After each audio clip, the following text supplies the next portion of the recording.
Howdy, howdy ho. I'm reviewing this game to own up to a mistake. I thought that the same devs that made Sniper Elite 5 made this one. I was wrong, so here I am finding out what makes this sniper game different besides being in the modern era.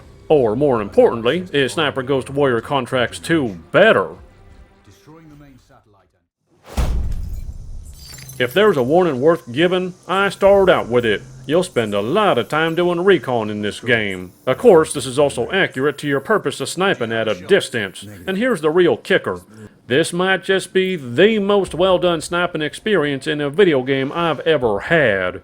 Not only does it more properly demonstrate the reality of long-range sniping, but it also gives you a more gruesomely accurate depiction of boom headshot. It is by and large as close as it's gonna get to a proper sniping experience as a video game, hands down. Unfortunately, and you might have saw this coming, the regular gunplay was not the focus and feels pretty generic. On the other hand, you really shouldn't be getting into gunfights as the game not only embraces stealth, but also gives you the necessary tools to get through it without constantly opening fire. Still, it can happen despite being a bit lackluster, along with other similarly lackluster things too, like platforming or swimming. The good news is that everything works, even if it pales dramatically in comparison to the sniping. I mean, it's in the game title. But that doesn't change the fact that when you get to line up those sweet sniping shots, there is no game that does it better, at least not at the moment. I recommend sneaking your way into your sniping nets, though, for the best overall experience. The campaign lasts about 8 hours, and while there is a free DLC map, this is also a rather cut and dry single playthrough. While there are different weapons to try out, they really don't change the flavor much, and while you can decide to take different approaches, it all still boils down to just lackluster things until you get to those oh-so-sweet sniping moments. The good news is that it's not a full-price game, but it's still a bit steep at $40. The better news is that it's often on sale on Steam, and that's my recommendation on getting the best snipes per dollar.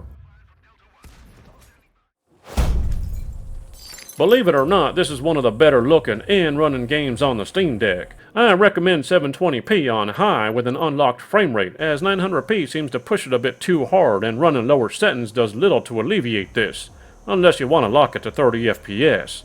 Yes, the frame rate fluctuates, but I find it averages a healthy 40 to 50 FPS, which improves the heavier feel of the game. In fact, it runs surprisingly well when you realize the textures and foliage are more detailed than you thought on closer inspection. Not bad, even if it is clearly a last-gen game, complete with some occasional visual glitches. You might also be wondering about what exactly you're sniping, and the world lore is a bit anti-terrorist boilerplate. In being a lower-budget game, you don't get cinematics, but just briefing videos that pretty much tell you you're the good guy getting paid to take down bad guys in the interest of, unfortunately, preventing a fictional place in the Middle East from becoming a terrorist threat to humanity. Wow, so edgy. Much surprise. Having reviewed Sniper Elite 5, I can make a very easy comparison between these two games. The lower budget and price of this game means no cinematics, but when comparing the sniping mechanics, not only does this game absolutely blow Sniper Elite 5 out of the water, but it also does sniping so well that I can't even think of another game that does it better. Outside of that, however, things are about on par with its primary sniping competitor, generic gunplay and janky lackluster things to do in a one-man army against evil odds world. It does pull off being a better looking game overall though, even despite me reviewing this on the Steam Deck. In summary, if you love sniping, this is the game to get for the most sublime boom headshot experience, but you might want to get it on sale. I give Sniper Ghost Warrior Contracts 2 an 8 out of 10. See you next time on the Gaming 5.